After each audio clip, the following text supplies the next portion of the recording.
పైల్స్‌కి గానీ, లేదంటే ఫిషర్‌కి ఇంతకుముందు సర్జరీ అంటే చాలామంది భయపడేవాళ్ళు. ఒక 2-3 వీక్స్ బెడ్ రెస్ట్ అవసరము, నొప్పి ఎక్కువగా ఉంటది అని ఇబ్బంది పడేవాళ్ళు. కాకపోతే ఇప్పుడు అట్లా భయపడాల్సిన అవసరం లేదు. పైల్స్‌కి కానీ, లేదంటే ఫిషర్ వీటన్నిటికి మనం ట్రీట్మెంట్ రేంజ్ హాస్పిటల్‌లో లేటెస్ట్ టెక్నాలజీ తోటి ట్రీట్మెంట్ చేస్తా ఉన్నాము.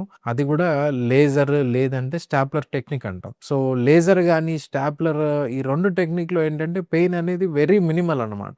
సో, ఇది కంప్లీట్‌లీ డే కేర్ సర్జరీ.